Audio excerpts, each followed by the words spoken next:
ఇండ్లకు కానీ వ్యవసాయానికి కానీ పరిశ్రమలకు కానీ గతం కంటే మెరుగ్గా పవర్ సప్లై జరుగుతుంది.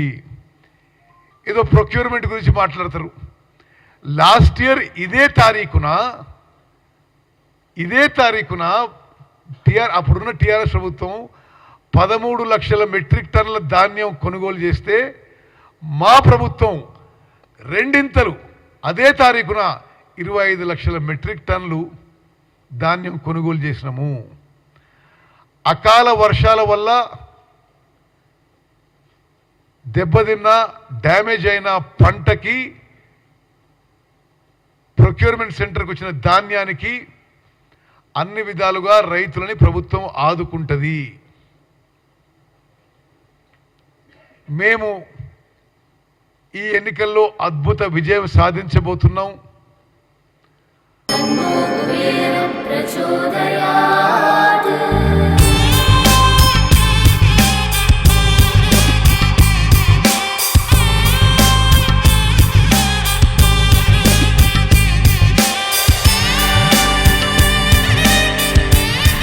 కుబేరలక్ష్మి కటాక్షంతో అందరి ఇంట్లో బంగారం, వజ్రం, వెండి నిండా. లలిత అక్షయ తృతీయ బంగారు నగలకు తరుగులో 1% తగ్గింపు. వజ్రాభరణాలు క్యారెట్కు 5,000 తగ్గింపు. మాకు 13 స్థానాలు గెలవడం ఖాయం. మరో 3 స్థానాల్లో బీజేపీతో పోటీ ఉంది. ఒక స్థానంలో ఎంఐఎంతో పోటీ ఉంది. బీఆర్ఎస్ పార్టీ 0 సీట్లు రానున్నాయి. ఇది స్పష్టంగా అన్ని సర్వేలు తెలియజేస్తున్నాయి.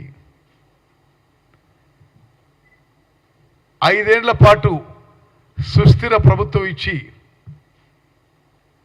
రాష్ట్ర ప్రజలందరికీ, ప్రత్యేకంగా దళితులకి, గిరిజనులకి, మైనారిటీలకి, బీసీలకి, రైతులకి, రైతు కూలీలకి, విద్యార్థులకి, నిరుద్యోగ యువతకి 10 ఏళ్ల పాటు వాళ్ళు పడిన ఇబ్బందులు గుర్తుపెట్టుకొని అన్ని విధాలుగా వారి జీవితాల్లో వెలుగులు నింపబోతున్నాము.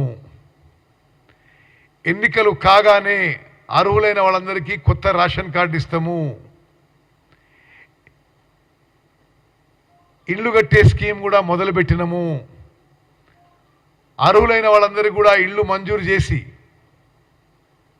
ఒక్కొక్క బెనిఫిషియరీకి 5 లక్షల రూపాయలతో ఇల్లు కట్టించే స్కీమ్ కూడా ఎన్నికల ముందే లాంచ్ చేసినాం. ఎన్నికల తర్వాత వేగవంతంగా ముందుకు పోతాము. నిరంతరం ఈ ప్రభుత్వం పారదర్శకంగా పనిచేస్తుంది. అందుబాటులో ఉన్నారు అందరూ. ఏ సమస్యలు వచ్చినా వెంటనే స్పందిస్తున్నాం. ఉదాహరణకి నిన్నగాక మొన్న అకాల వర్షాలు వస్తే, హైదరాబాద్లో అకాల వర్షాలు వస్తే వరంగల్ పర్యటనలో ఉన్న ముఖ్యమంత్రి గారు వెంటనే అక్కడి నుంచి స్పందించి అధికారులు అలర్ట్ చేసి తగిన రిలీఫ్ మెజర్స్ తీసుకున్నారు.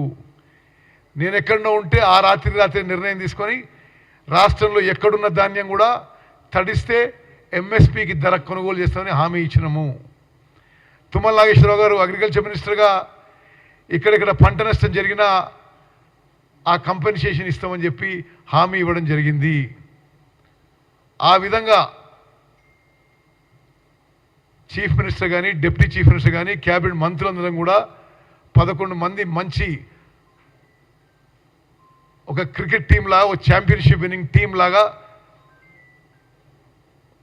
మరి ముందుకు పోతున్న విషయం నేను మీ అందరికీ మనవి చేస్తూ